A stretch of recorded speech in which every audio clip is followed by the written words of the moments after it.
At the start of the movie, an old woman is seen crawling in her apartment, probably because her legs are too weak to stand up. Then she ties a long rope to the table and throws the other end out of the window. It appears as if she hates the apartment so much that she is trying to escape it one way or the other. Despite her old age and fragile body, she somehow climbs outside and grabs the rope tightly. But just when she prepares to slide down, her hands slip, causing her to fall. It appears as if she has died, but when the camera pans to her, it is revealed that the rope has miraculously held on to her leg. The old lady tries to reach for the ground, but the rope pulls her upstairs, back into her apartment. Then, the windows shut forever. A few months later, a young 25-year-old girl named Anna arrives at the same apartment to rent it, where she is greeted by the building manager Mueller and the current tenant. It seems as if the current tenant is a different old lady than the one we saw at the start. Anna closely inspects the room and finds it fascinating. She becomes even more enticed when Mueller mentions the extremely low rent of the apartment, which is situated in central Vienna. Before signing the rent agreement, Anna asks the old lady why she's moving out, to which the latter replies that she wants to travel the world. Anna finds it very strange that a woman her age wants to travel, but nonetheless, she believes her. It's not that strange. People these days don't retire until they're almost dead. After this, she reveals that she is new to the city and that she has come with her ex-boyfriend. However, things didn't quite work out for her and now she is all alone. As Anna continues explaining her story, the old woman becomes anxious and asks her if she wants the apartment or not. Anna replies yes, and Mueller hands her the rent agreement contract. She tries signing it, but the pen doesn't work. However, the old lady has a spare one in her hand. This indicates that she is in a hurry to hand over the apartment to Anna, and as soon as the deal is done, the lady takes her belongings and leaves happily. Soon, Mueller also departs, but not before telling Anna to call him if she needs any help. Following this, Anna quickly gets to cleaning and rearranging the place. She brings all her stuff in and starts painting the walls. The place is very dusty, so Anna throws out all the useless items, including a small piece of cloth that lies on top of a shelf. But when she returns back after dumping the trash, strangely, the place has again reverted back to its old self. The new painting has become dirty, the furniture is covered with dust, and the fresh fruits instantly have become rotten. The piece of cloth that was above the shelf has also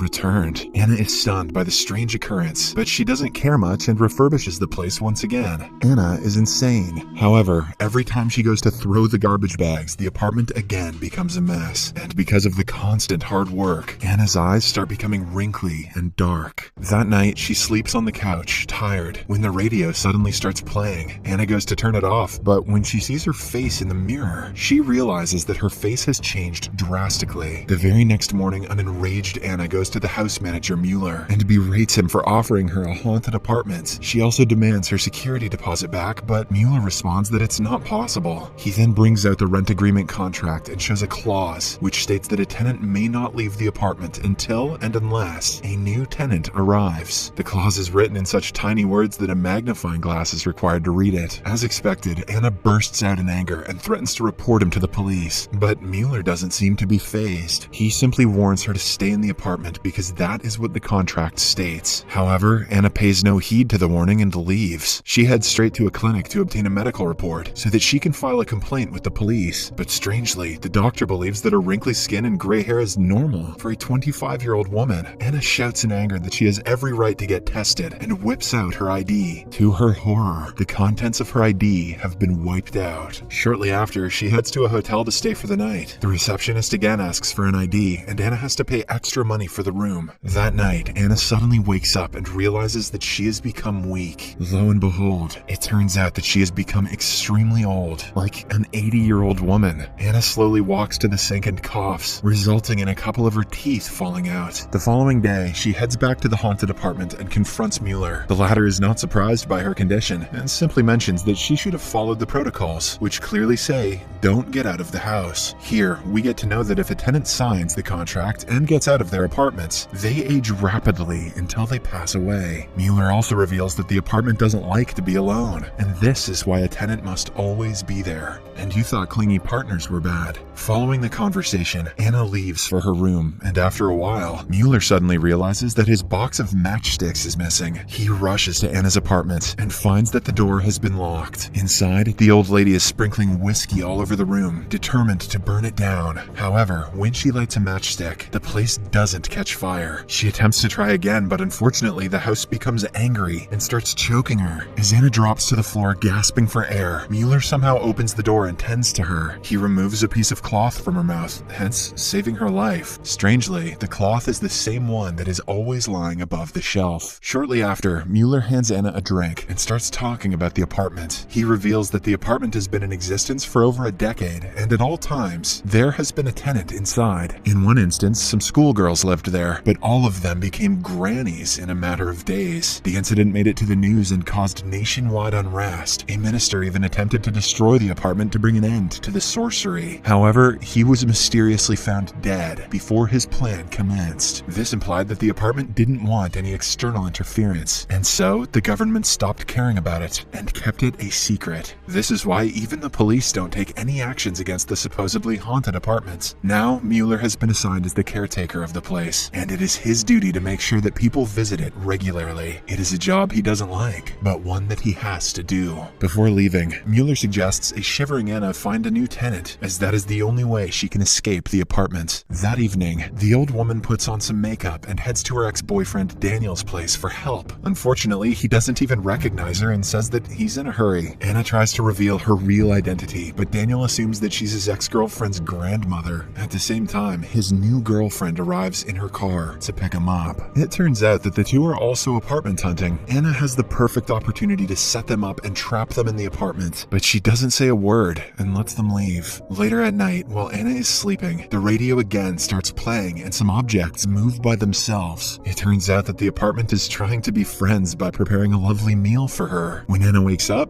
she finds food right next to her couch, but instead of eating it, she throws it away. However, when she learns that the apartment has also prepared some tea, she decides to try some. Anna slowly pours the tea into a cup and takes a sip. Surprisingly, she likes it, prompting her to pick up a biscuit from near the dustbin where she had disposed of the food earlier. Anna is too fragile and weak to cook food, and now she has started relying on her only friend, the apartments. Over the course of the next few days, Anna becomes extremely fragile, and she requires a cane to walk. Her body looks as if she is over 100 years old. She stares at her wrist and notices something moving inside, so she starts peeling off her skin. Shockingly, the skin comes off without any effort, revealing a strange wire-like substance inside. Anna knows that her impending doom is near, so she calls Mueller over to her place. In the next scene, a couple finally arrives at the apartment to rent it out. They are revealed to be none other than Anna's ex-boyfriend Daniel and his new girlfriend. As usual, the two are enticed by the cheap rent and good furniture around the place. They also like the fact that no other tenants live in nearby apartments, which makes it extra peaceful. Hence, they agree to sign the contract. Mueller happily hands them over the rent agreement, and Daniel gets ready to put pen to paper. Anna,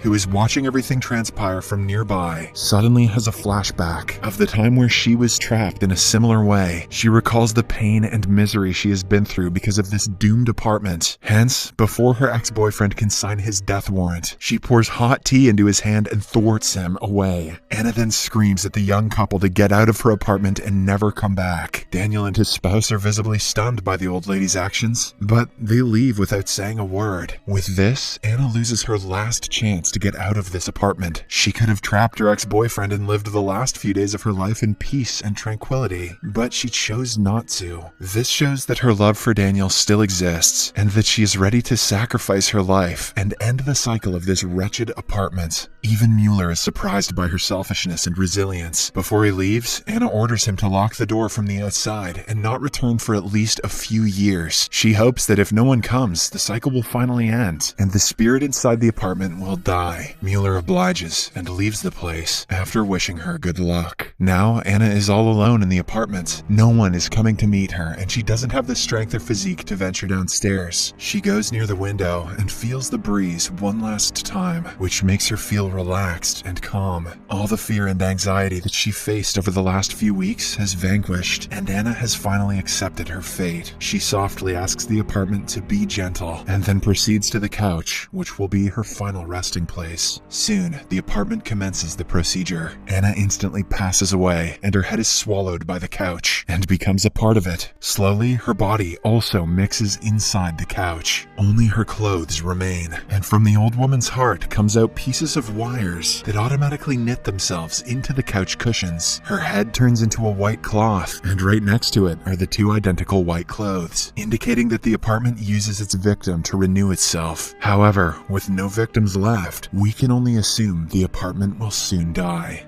Talk about reupholstery.